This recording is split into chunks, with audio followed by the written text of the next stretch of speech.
मेरे प्यारे कृष्ण भक्तों को मेरा प्यार भरा राधे राधे। आज हम श्रीमद् भागवत के 10वें स्कंद के 28वें अध्याय में प्रवेश करेंगे, जिसमें वरुण लोक से नंद जी को छुड़ा के लाने का वर्णन किया गया है।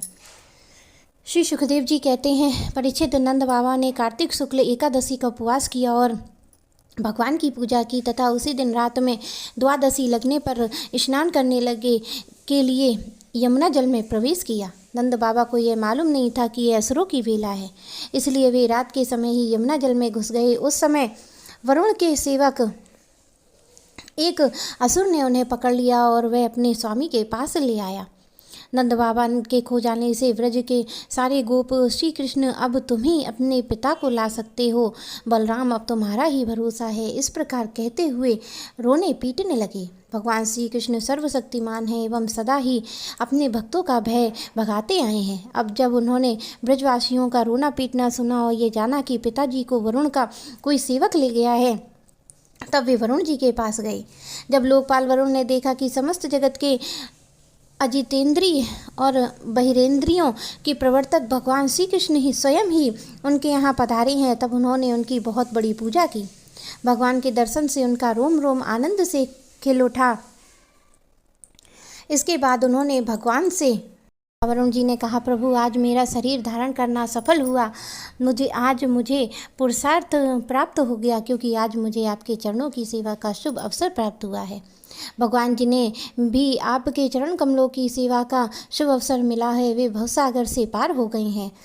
आप भक्तों के भगवान, वेदांतियों के ब्रह्म और योगियों के परमात्मा हैं। आपके स्वरूप से भिन्न लोक सृष्टि की कल्पना करने वाले माया नहीं है, ऐसा श्रुति कहती है। मैं आपको नमस्कार करता हूँ प्रभु। मैं ये सेवक बड़ा मूढ़ और अनजान है, वह अपने कर्तव्यों को भी नहीं जानता है, वही आपके पिताजी को ले आया है। आप कृपा करके उसका अपराध क्षमा कीजिए।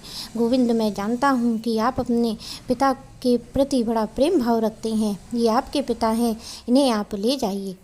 आप सबके अंतर्यामी, सबके साक्षी हैं, इसलिए विश्वमोहन श्री कृष्ण आप मुझ दास पर कृपा कीजिए। श्री सुखदेव जी कहते हैं, परीक्षित, भगवान श्री कृष्ण ब्रह्मा आदि ईश्वरों के भी ईश्वर हैं।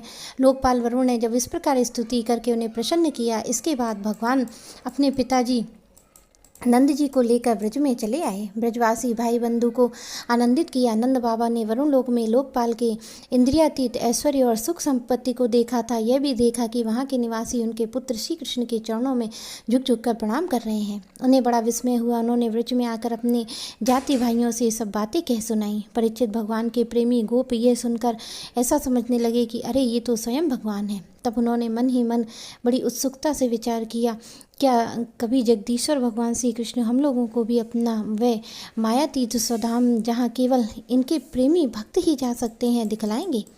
परीक्षित, भगवान श्री कृष्ण स्वयं सर्वदर्शी हैं, भला उनसे यह बात कैसे छिपी रह सकती है? वे अपने आत्मीय गोपों की ये अभिलाषा जान गए। उनका संकल्प सिद्ध करने के लिए कृपा से भरकर इस प्रकार सोचने लगे, इस संसार के जीव अज्ञानवश शरीर में आत्मबुद्धि करके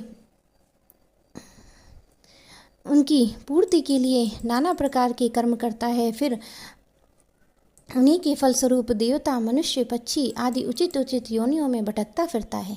अपनी असली गति को, आत्मस्वरूप को नहीं पहचानता है। परम दयालु भगवान श्री कृष्ण को इस प्रकार सोचकर उन गोपों के माया अंधकार से अतीत से अपना परम धाम दिखलाया। भगवान ने पहले उनको उस ब्रह्म का साक्षात्कार करवाया, जिसका स्वरूप सत्य, ज्ञान, अनंत, सनातन और ज्योति स्वरूप है। संविधानिष्ठ गुणातीत पुरुष ही जिसे देख पाते हैं। जिस जलाशय में अक्रूर को भगवान ने अपना स्वरूप दिखलाया, उसी ब्रह्म स्वरूप ब्रह्मद में भगवान ने उन गोपों को ले गए। वहाँ उन लोगों ने उसमें डुबकी लगाई, वे ब्रह्मवद में प्रवेश कर गए। तब भगवान ने उनमें से उनको निकाल कर अपने परम धाम का दर्शन कराया। उस दिव्य भगवत स्वरूप लोक को देखकर आदि गोप परमानंद में मग्न हो गए। वहाँ उन्होंने देखा कि सारे वेद मूर्तिमान स्तुति कर रहे थे। यह देखकर सबके सब विस्मित हो गए। मेरे प्यारे कृष्ण भक्तों को मेरा प्यार भरा राधे राधे।